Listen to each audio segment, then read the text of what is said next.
Buenos días, jóvenes. Vamos a continuar con los ejercicios que les dejé. Si se dan cuenta, son varios ejercicios. Hay algunos que hablan sobre ángulos de presión o ángulos de elevación. Y entonces, a lo mejor no han tenido ese concepto, todavía no saben qué significa eso. Bueno, entonces aquí hay una explicación. Entonces vamos a pensar que hay un triángulo rectángulo, hay un ángulo de 90 grados. Entonces, para poder definir cuándo es un ángulo de elevación y cuándo es un ángulo de depresión, lo que vamos a poner es que el triángulo vamos a poner así en forma horizontal, de tal manera que el ángulo de 90 grados esté en la parte de abajo. El triángulo que está aquí arriba no es conveniente a dibujarlo así, sino que de esta forma como está aquí. Puede estar el ángulo hacia la izquierda, el ángulo de elevación a la izquierda o hacia la derecha. Entonces aquí el ángulo de elevación es precisamente en el mismo nivel del ángulo de 90 y el ángulo de depresión es el que está arriba y ese si lo suman el ángulo de depresión con el ángulo de elevación más los 90 grados les va a dar 180 grados.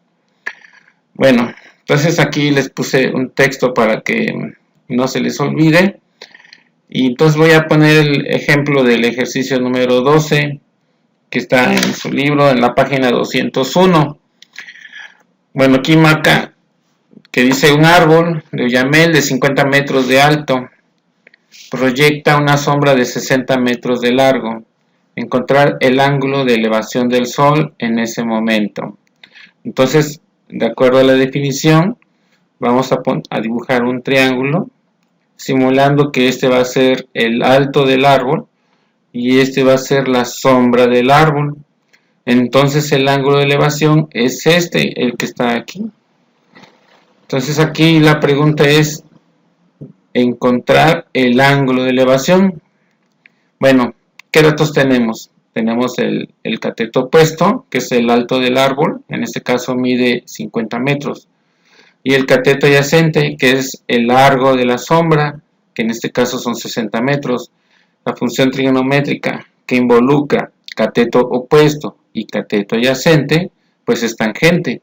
No voy a ocupar seno ni coseno, porque esos me involucran la hipotenusa y esos no me van a servir, no tengo ese dato.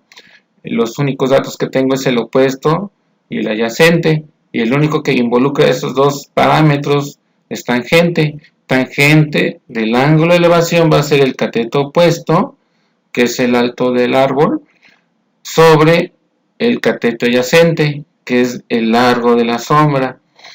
Como el ángulo es la incógnita que andamos buscando, entonces la tangente que está aquí va a pasar como tangente inversa. Entonces va a ser tangente a la menos 1. En su calculadora le van a oprimir shift y luego tan y va a aparecer tangente a la menos 1.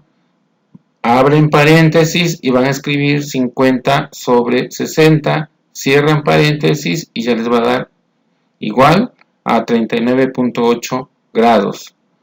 Entonces esa es la respuesta para el problema número 12, es el que nos pide el ángulo de elevación. Con este problema creo que es ya más fácil entender los demás porque también hablan sobre este tipo de ángulos de elevación y de depresión. En cuanto al ángulo de depresión, se refiere a este ángulo, el que está aquí de arriba hacia abajo. ¿Sí? Pero aquí no lo pide, entonces nada más con esta información que nos pide es suficiente para poder contestar este problema.